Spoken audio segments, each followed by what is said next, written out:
नमस्कार. आजच्या व्हिडिओच्या माध्यमातून मी तुम्हाला थेट काश्मीरला घेऊन जाणार आहे. काश्मीर फाईल्स मूवी रिलीज व्हायच्या आधी मागच्या वर्षी आम्ही काश्मीरला गेलो होतो. त्यावेळी या कार्पेट फॅक्टरीला व्हिजिट केलं. तर बोलताना कार्पेट फॅक्टरीचा ओनर त्याने आम्हाला सांगितलं की 1990 नंतर सगळ्यात जास्त महाराष्ट्रातील मराठी लोकांनी काश्मीरला व्हिजिट करायचं धाडस केलं आणि त्यांचे तो नेहमीच आभार मानतो. पण तो असं का म्हणाला त्याचा संदर्भ मला काश्मीर फाईल्स बघितल्यानंतर कळाला.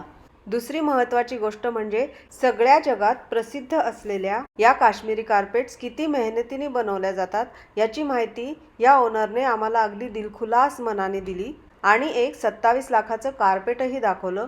मी 27 लाखाचं कार्पेट माझ्या आयुष्यात पहिल्यांदाच बघितलं. तर हे कार्पेट बघण्यासाठी आणि कार्पेट बनवण्याची सगळी प्रोसेस जाणून घेण्यासाठी हा वीडियो शेवटपर्यंत बघा. अच्छा, सबसे बड़ी बात है इन्होंने बोला डिस्ट्रिक्ट बारामूला बोला.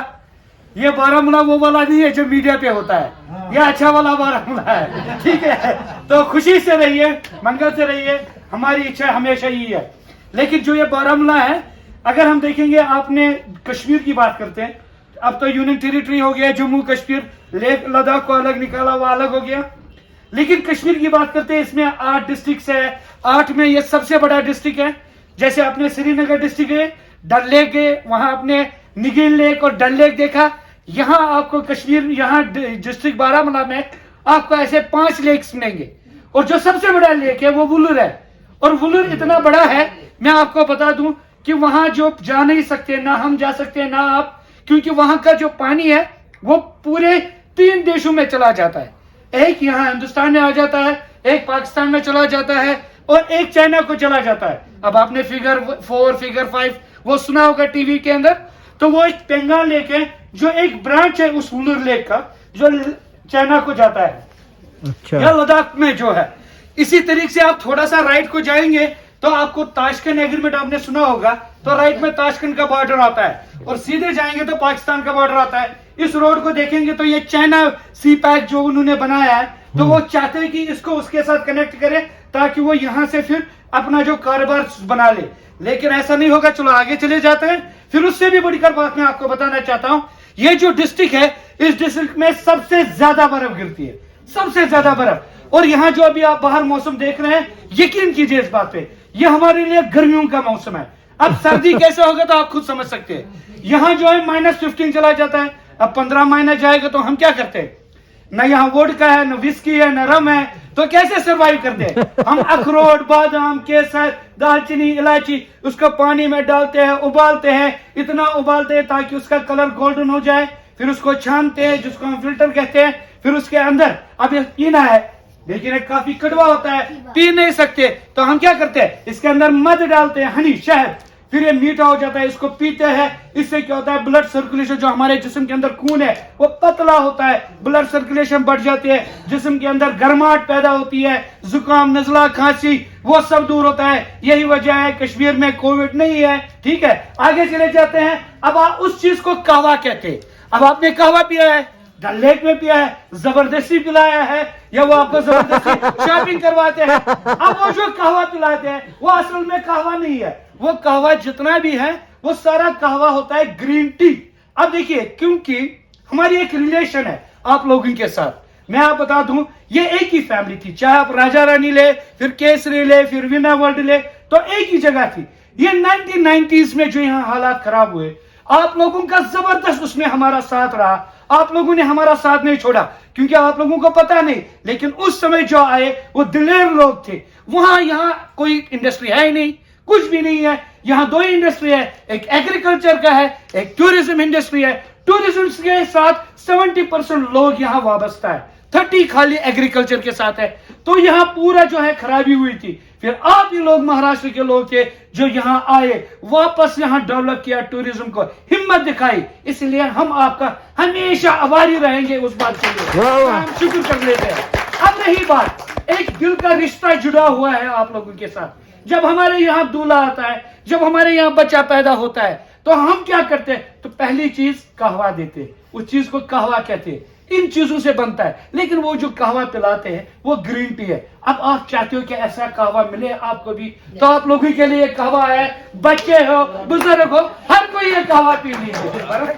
लेकिन यही बर्फ अक्टूबर, नवंबर, दिसंबर और जनवरी में देखेंगे तो जो श्रीनगर से गाड़ियां आती है वो बिल्कुल बाहर उधर रहती है, वहां से उनको हम स्लैश करके यहाँ ऊपर ले जाते हैं। यहाँ कम से कम 4 फीट का बर्फ होता है। अब ये डिस्ट्रिक्ट बारामूला है, पॉपुलेशन के लिहाज से भी ये बड़ा है। जो वुलर लेक मैंने बोला वो उतना बड़ा है जितना बड़ा सिंगापुर है। अब खुद आप समझ सकते हैं एरिया कितना बड़ा होगा, यहाँ पॉपुलेशन के हिसाब से भी ये बड़ा है। तो यहाँ क्या है, हर एक फैमिलीज रहती है। अब फैमिली 4 बंदों की नहीं होती है, हम कबीले कहते हैं, ये एक कबीला होता है। इसीलिए जब आप रास्ते से चलते हो तो आप 2 किलोमीटर के बाद एक गांव देखते हैं, 1 किलोमीटर के बाद एक गांव देखते हैं। तो हर कोई गांव के लोग जो है वो अलग अलग कबीले हैं। तो अलग अलग कबीले अलग अलग हैंडीक्राफ्ट बना लेते हैं, घरों में बनता है। ये किसी जगह, चाहे वो डॉक्टर हो, इंजीनियर हो, प्रोफेसर हो, किसी फैक्ट्री के अंदर नहीं बनता है। जो हम 4 महीने घरों में बिताते हैं तो उन्हीं घरों में बनाते हैं। तो इस चीज को हम क्या कहते हैं, कॉटेज। ये कॉटेज तरीके से होता है, इंडस्ट्री के हिसाब से नहीं होता है। अब देखिए, आप में से कुछ लोग ऐसे चंद लोग होते हैं या कुछ लोग ऐसे होते हैं वो कहते हैं कि हम कश्मीर जाए, अगर हमें खरीदना है तो हम एक ही ऐसी चीज खरीदे जो हमारी जनरेशन टू जनरेशन याद रहे। तो वह एक ही चीज क्या है, वो है कश्मीरी कारपेट। इसका एक इतिहास है, एक हिस्ट्री है। ये कश्मीरी कारपेट जो है पिछले 400 साल नहीं, ये 1200 साल पहले बनते थे। अगर मैं आपको झूठ बोल रहा हूं, आप गूगल सर्च कीजिए। आप लोगों को पता है जब हमें आजादी मिली तो उन्होंने कोहिनूर का डायमंड यहां से चुराया, लेकिन कम लोग ये जानते हैं कि एक कारपेट भी लिया था यहां से, लाल किले से, और जो आज भी मौजूद है एल्बर्टा म्यूजियम यूके लंदन के अंदर मौजूद है। और वो लोग अब है, उन्होंने उसका टेस्ट किया, कार्बन टेस्ट किया। जब उसका टेस्ट किया गया तो पता चला scientifically the life of the carpet is more than 400 years. ये साइंस बोलता है, लेकिन हम कहते हैं कि नहीं, इससे ज्यादा है। तो आप ये देखिए, कारपेट खरीदना हमने बंद क्यों किया, उसकी खास मिसाल है। जब हम नीचे कारपेट बिछाते हैं, कुछ समय के बाद कारपेट को उठाते हैं तो नीचे बहुत सारा डस्ट जमा होता है, जिससे डस्ट एलर्जिक हो जाती है। या कोई हैवी फर्नीचर इस कारपेट के ऊपर रखते हैं तो वहां जाके निशान पड़ता है। और या देखिए, तेल गिरे, चाय गिरे, अचार गिरे तो दाग लगता है, या कुछ समय के बाद कारपेट गंजापन हो जाता है। लेकिन वो सारे कारपेट्स हिंदुस्तान में, केवल कश्मीर के अंदर कारपेट नहीं बनते, हिंदुस्तान में बहुत सारी जगहों पे कारपेट बनते हैं। बदोई यूपी के अंदर कारपेट बनता है, राजस्थान जयपुर के अंदर कारपेट बनता है, गुजरात सूरत में कारपेट बनता है। लेकिन वो जितने भी कारपेट्स हैं उनको हम लूम कारपेट्स कहते हैं। आप लोग तो आसानी से समझेंगे क्योंकि आप इंडस्ट्री से वाबस्ता है। लूम में इलेक्ट्रिसिटी होती है, पैडल्स होते हैं, शटल्स होते हैं, जिनमें 10-12 जितने भी कारपेट बना सकते हैं। लेकिन ये जो कश्मीरी कारपेट है, इनके 5 नाम है। एक नाम इसका है, इसको बोलते हैं हैंडलूम कारपेट। दूसरा नाम इसको बोलते हैं हैंड नॉटेड कारपेट। तीसरा जो आप लोगों ने इसका नाम दिया वो कहते हैं मैजिकल कारपेट, इसके अंदर मैजिक भी है। और चौथा, इस कारपेट का जो नाम है इसको कहते हैं स्टेन प्रूफ कारपेट। या 5वां, इसको जनरेशन टू जनरेशन, या इस कारपेट को ये जो कारपेट है आप इसको लाइफ लॉन्ग कारपेट भी कह सकते हैं। तो ये वो कारपेट है। पहली बात, हैंडलूम कारपेट क्यों कहते हैं, ये है इसका हैंडलूम। आप देखिए, इस हैंडलूम में हमें किसी भी इलेक्ट्रिसिटी की जरूरत नहीं पड़ी। इसलिए हैंडलूम में अगर हमें कारपेट बनाने की जरूरत पड़ती है तो केवल 3 चीजों की जरूरत पड़ती है। एक ये है जिसको हम कहते हैं कर्व्ड नाइफ, जो 1200 साल पुराने तरीके का हथियार है। दूसरा, मैजिकल कॉम। यह वो कॉम है जो कारपेट को महंगा भी बनाता है और कारपेट को सस्ता भी बनाता है। याद रख लीजिए, कितना भी महंगा कारपेट हो और कितना भी सस्ता कारपेट है, जो लाइफ कारपेट की है वो एक ही है। ये खाली आप लोगों का शौक है कि आप कैसा कारपेट रखना चाहते हैं। फिर इसके बाद जो तीसरी बात है वो हम ये ट्रिमिंग कहते हैं। ये सीजर है, थोड़ा सा डिफरेंट टाइप का है। जब कारपेट तैयार होता है, कुछ नॉट्स हमसे आधे लंबे छोटे करते हैं तो डिजाइन आगे से नजर नहीं आता, तो फिर हम इसमें फाइनल ट्रिमिंग करते हैं। अब रही बात, ये है हैंडलूम। इस हैंडलूम पे आप देखिए, जो सीधे धागे इसको हम क्या कहते हैं, ताना, और जो ये ऐसे धागे इसको हम बाना कहते हैं। अब ये देखिए, इसका ताना जो है वो कॉटन का है, यानी कि इसका बेस कॉटन का है, तो इसका मतलब ये 20% कॉटन है। और फिर इसका जो फाइनल जो है सिल्क है, रेशम। हिंदुस्तान में केवल नहीं, पूरी दुनिया के अंदर एक ही जगह ऐसी है जहां रेशम के कारपेट बनते, सिल्क के कारपेट्स बनते। बाकी आप देखिए इंटरनेशनल मार्केट चले जाएंगे, टर्किश कारपेट वो सिंथेटिक होते हैं। आप देखिए बेल्जियम कारपेट एक्रेलिक होते हैं, पर्शियन कारपेट्स वूलन होते हैं, या बहुत और सारी जगहों पे कारपेट्स बनते हैं वो वूलन बनते हैं। लेकिन केवल हिंदुस्तानी एक ऐसी जगह है जहां आपको रेशम के कारपेट्स मिलेंगे, क्योंकि जो कश्मीर के अंदर रेशम होता है वो आपके रेशम से या आपके सिल्क से थोड़ा सा मुख्तलिफ होता है, डिफरेंट होता है। अब बोलेंगे कि डिफरेंस कैसे पता चलेगा, मैं आपको बता दूंगा, कीड़ा एक ही है, उसमें कोई शक नहीं है। लेकिन जब ये कीड़ा होता है, जो ये वॉर्म होता है सिल्क का, यह आपके यहाँ मालबरी ट्रीज के लीफ के ऊपर रहता है, जिसको आप शायद तूती कहते हो, उसके पत्ते के ऊपर रहता है। कई लोग बोलते हैं कीड़े को मारते हैं या सिल्क को निकालते हैं, सोने की मुर्गी को कोई नहीं मारता। असल में ये कीड़ा होता है, ऊपर वाले ने एक ही काम रखा है इसको, इसका कीड़ा एक ही होता है कि इसका लीव के ऊपर ये कीड़ा रहता है। इसका काम यही है कि खाना, ये इतना खाता है खाता है खाता है, इतना खाता है, फिर ये वॉमिट करता है। फिर जो वॉमिट है वो सफेद बनता है, उसको हम इंग्लिश में कोकोन कहते हैं। उसको पानी, गर्म पानी में डालते हैं, उससे उसके लाइनें उठाते हैं या धागे उठाते हैं, उसका रेशम होता है। लेकिन जब आप लोग अपने शहर का रेशम का साड़ी, ड्रेस मटेरियल क्यों नहीं इस्तेमाल करते? क्योंकि आप लोगों को वो गर्म रहता है, आपका एटमॉस्फेयर वहां गर्म ही है। लेकिन जब यही कीड़ा कश्मीर आता है, यहाँ ये जो है मालबरी ट्रीज के लीफ के ऊपर नहीं रहता, मौसम के कारण ये मर जाता है। तो यहाँ यह किस पे रहता है? एप्पल के ट्री के लीफ के ऊपर रहता है, खाता है, वॉमिट करता है। अब इस सिल्क का नाम कोकोन तो हर कोई सिल्क होता है, लेकिन इस सिल्क का नाम जो है, इस सिल्क को हम दुपियान सिल्क से नाम जानते हैं। दुपियान, इसकी silk sari, silk dress material, ये जितनी गर्मी में आप डालेंगे उतना ठंडा रहेगा। यही वजह है कई लोग कारपेट इसलिए लेते हैं। मैंने क्यों बोला ये बात? कई लोग कारपेट इस वजह से लेते हैं कि उनके घर में टाइल, मार्बल होता है, तो सर्दियों में उनके पैर ठंडे हो जाते हैं, तो वो कहेंगे कि हम इस कारपेट को बिछाएंगे, इससे हमारे सर्दी से हम बच जाएंगे। नहीं, ये कारपेट जो है उस टाइल, उस मार्बल से ज्यादा ठंडा रखेगा, इस बिना पे ना खरीदे। अब आगे चले जाते हैं, कोई भी छापा वगैरह इसके ऊपर नहीं होता है। हम ये कर्व्ड नाइफ को लेते हैं। अब ये है जो हमारे बुजुर्ग लोग हैं जो कारपेट को बनाते हैं, उसकी डिजाइनिंग ये है। तो ये डिजाइनिंग है, ये जो वर्ड है, न ये संस्कृत है, न ये हिंदी है, न ये उर्दू है, न ये पर्शियन है। ये खाली कारपेट व्यूअर्स ही जानते हैं, क्योंकि ये जो साइज बन रहा है, इसकी ये जितनी लाइनिंग है, यह 437 लाइन्स है। और यह 437 लाइनों में कौन कौन से कलर डालने हैं, तो ये डिजाइन खुद ब खुद बनता है। तो कलर जब आप अलग अलग डालेंगे तो डिजाइन खुद ब खुद बनता है। अब जब डल लेक में आप जाते हैं, डिजाइन के पीछे वो रेट्स बोलते हैं, ऐसा कुछ नहीं होता है। अब ये आगे रहता है, उससे पहले मैं बता दूं, जितनी लाइनें इसके आगे हैं उतनी लाइनें इसके पीछे हैं, आप देख रहे हैं। फिर हम क्या करते हैं, हम ये रेशम का धागा उठाते हैं, मैं आपके सामने उठा रहा हूं, ये रेशम का धागा उठाते हैं। फिर हम क्या करते हैं, एक लाइन आगे का लेते हैं, जो फ्रंट व्यू है, एक लाइन आगे का लेते हैं, और जो बिल्कुल इसके अपोजिट, इसके पीछे का है, उसको लेते हैं, आप देख रहे हैं। फिर इसको आगे वाले से बांधते हैं, फिर इसके पीछे वाले से बांधते हैं, आप देख रहे हैं। फिर इसको नीचे लाते हैं। अब हम जल्दी करते हैं, अगर ये सीधे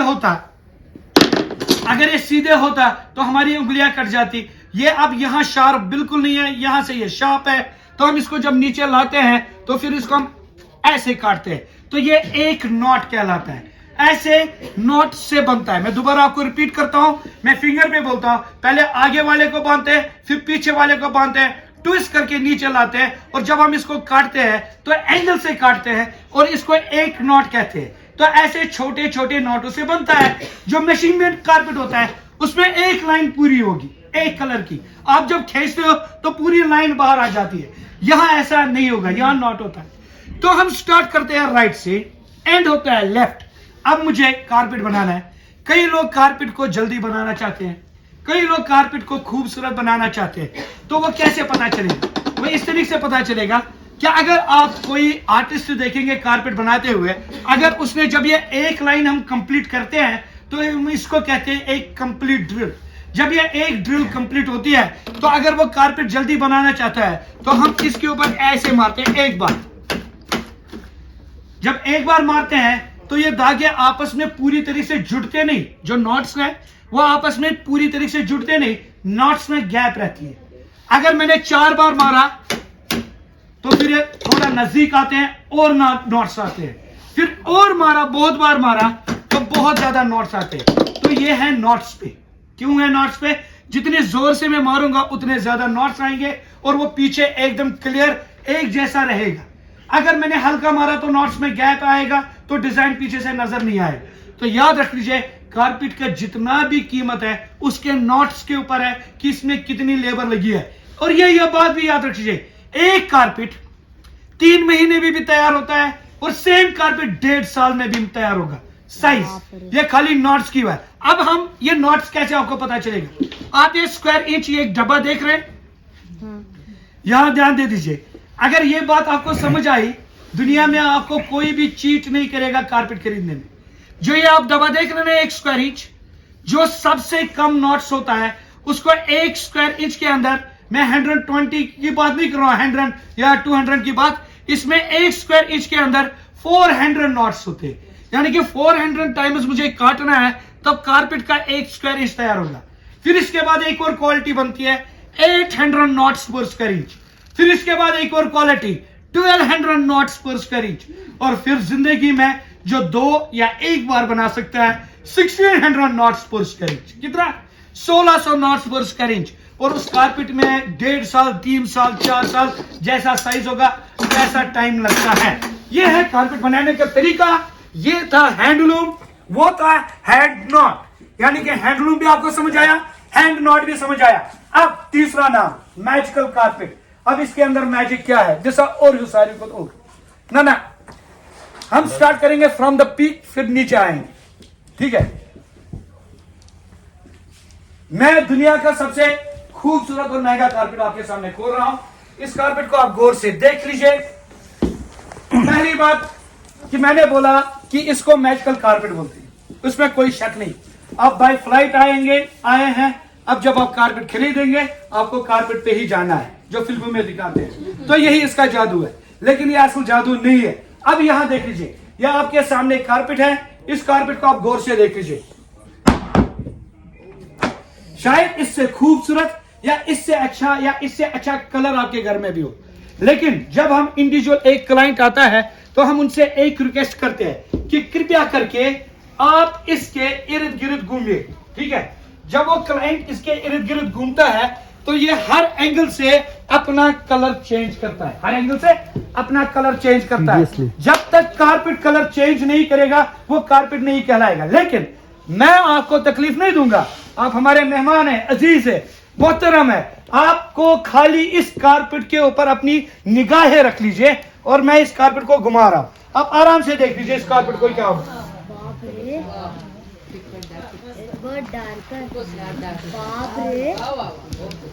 Awesome.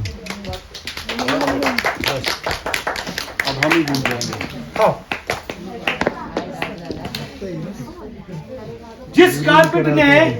जिस कारपेट ने अपना कलर चेंज नहीं किया वो कारपेट नहीं कहलाता है, उसको हम दरी कहते हैं। कारपेट में कलर चेंज करना बहुत जरूरी है। अगर आपने कलर चेंज नहीं किया तो जो आपके जूते के अंदर डस्ट है वो डस्ट इसके अंदर नहीं जाएगा। क्यों नहीं जाएगा? अब मैं टेक्निकल बात आपसे कहूंगा। जब मैंने आपको बोला जब हम ये नॉट काटते हैं तो हम ये नॉट सीधे नहीं काटते, एंगल से काटते हैं। जब हम एंगल से काटते हैं उससे क्या होता है, नॉट बेंड करके रहता है ऐसे। जब ये ऐसे बेंड करके रहता है, अब सुन लीजिए, 1600 धागे 1 स्क्वायर इंच के अंदर है तो ये एक दूसरे के ऊपर रहता है। जब 1600 धागे आप देखते हैं तो आप मेरी टिप देख रहे हो धागों का जो लाइट कलर है। जो ही आपको मैं यूं दिखा रहा हूं तो आपको फुल कलर नजर आ रहा है। तो ये लाइट और डार्क बना लेता है, कलर को चेंज नहीं करता। लेकिन आपको ये गारंटी दे रहा है कि आप इसके ऊपर जूते लेके आइए, डस्ट को एब्जॉर्ब नहीं करेगा। क्यों? स्टैटिक एनर्जी के बारे में आपने पढ़ा होगा। जब हम कभी किसी चीज को छू लेते हैं, कभी कभी हमें करंट मिलती है, तो सेम विद द सिलिक ऑल्सो। जब सिलिक और सिलिक आपस में टकराते हैं तो ये हीट होते हैं। आप जो ही इसके ऊपर जूता लेके आएंगे तो ये हीट होता है। जो ही जूता ऊपर उठ गया तो हीट के कारण इसके नॉट्स वापस आ जाते हैं। जितना भी डस्ट आपके जूते के अंदर है वो ऊपर रहेगा, बाहर नहीं आएगा, ऊपर रहेगा, अंदर नहीं घुसेगा।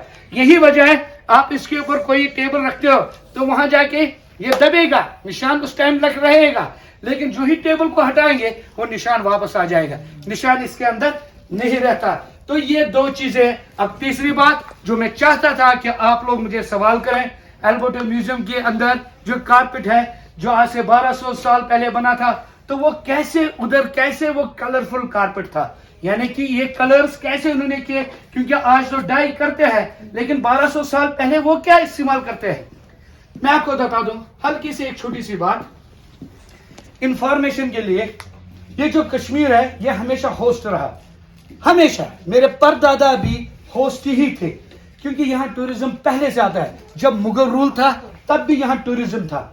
तो ये लोग क्या करते थे, जब यहाँ मुगल्स आते थे हर कबीले के लोग अलग अलग चीजें बना के उनको देते थे तोहफे के अंदर, और वो तोहफे में हमें क्या देते थे। उन्होंने मुगल गार्डन बनाया, आप मुगल गार्डन घूमे तो उन्होंने मुगल गार्डन्स बनाए, और भी बहुत सारी चीजें ऐसे बनाए जो मुगल्स के हैं। तो उसी तरीके से एक कारपेट यहाँ से चला गया जो शाहजहां को दिया गया था, वो फिर लाल किले के अंदर था, और लाल किले से फिर वो एल्बर्ट म्यूजियम के अंदर गया। अब वो कलरफुल कैसे बना, अब मैं आपको बताना चाहता हूँ वो कलरफुल कैसे बना। उनके समय भी आप देखेंगे जो उनका लिबास था, जो उनका ड्रेस था वो कलरफुल था, लेकिन वो डाई कैसे करते थे। दुनिया में दो प्रकार के डाई, एक को हम बोलते हैं केमिकल डाई और एक को हम बोलते हैं वेजिटेबल डाई। अब ये वेजिटेबल डाई क्या है, ये बच्चों के लिए इंफॉर्मेशन है। वेजिटेबल डाई ये है कि मैं आपको बता दूं, आप अभी आए, आपने बर्फ देखी गुलमर्ग में, तो यकीन हो गया कि कश्मीर के अंदर बर्फ गिरती है। लेकिन जो लोग सितंबर अक्टूबर में आते हैं उनको बर्फ नहीं मिलती, लेकिन उनको वो चीज भी मिलती है जो अभी आप मिस कर रहे हैं। देखिए 4 ऐसी खूबसूरत चीजें, चिनार के पेड़ आपने देखे, उनके लीव्स कैसे कलर था, ग्रीन, लेकिन जब आप सितंबर अक्टूबर में आएंगे तो उसका कलर गोल्डन होता है, वो नीचे गिर जाते हैं। इसी तरीके से आप देखेंगे कि पूरा जो ये है कश्मीर गोल्डन कलर का नजर आता है, ये पहाड़ियां गोल्डन कलर की नजर आती है। अब उसी सितंबर अक्टूबर में आपको यहाँ सेब मिलेंगे, और दुनिया के सबसे बेस्ट क्वालिटी जो सेब एप्पल है वो डिस्ट्रिक्ट बारामूला से निकलता है। और आपको पता है जब मैं सेब की बात करता हूँ, 2 बातें याद रखिए, इस कागज के अंदर धुआं निकल रहा है, वो इसके ऊपर भी आ रहा है, लेकिन इसको दाग नहीं लगेगा, वेजिटेबल डाई। तीसरी बात ये जलता है क्यों नहीं है। अब देखिए इसने आग नहीं पकड़ ली, ठीक है, आगे से आप देख सकते हैं कोई आग नहीं पकड़ ली, तो इसका मतलब है ये फायर प्रूफ भी है। फायर प्रूफ नहीं है। मैंने शुरुआत में बोला आप कश्मीरी सिल्क साड़ी दुकान के लिए, कश्मीरी सिल्क साड़ी या ड्रेस कर ले, वो जितनी गर्मी में आप डालेंगे उतना ठंडा रहता है, असली दुकान। तो ये कारपेट ठंडे ही है। आप पेट्रोल के 1-2 बूंदे लाइए, इसके ऊपर डाल दीजिए, जलाइए, नहीं जलेगा, लेकिन 1 लीटर पेट्रोल लाएंगे जलाएंगे तो जल जाएगा, ठीक ना। इस चीज का ख्याल रखें। अब यहाँ देखते हैं, यहाँ ये जल गया ना, क्योंकि ये एक्रेलिक होते हैं। आप इतना भी कह सकते हो कि दुनिया का सबसे महंगा कारपेट, दुनिया का, मैं ये कश्मीर का नहीं बोल रहा, पूरे वर्ल्ड का सबसे महंगा कारपेट जो बना कश्मीर के अंदर है वो ये है ना। कितना भी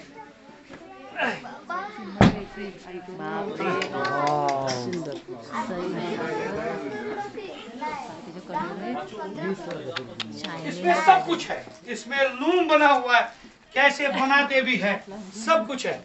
अगर इस कारपेट को थोड़ा सा इसको वतराट कर लो, लेकिन तो बात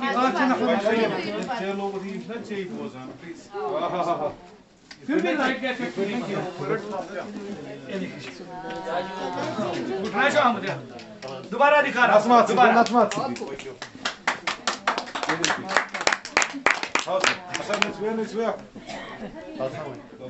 ठीक है सर, तो बोलिए कौन सा साइज दिखा। ये जो है छोटा दिखाओ, ये वाला कारपेट जो है ये है 27 लाख, 27 लाख। इसकी याद ही मत कीजिए, इसका कम से कम 6 साल से ज्यादा लगा, 4 बंदे 6 साल से ज्यादा आता है। नाम भी रहता है ना जी, अर्थ बिल इसको कहते हैं।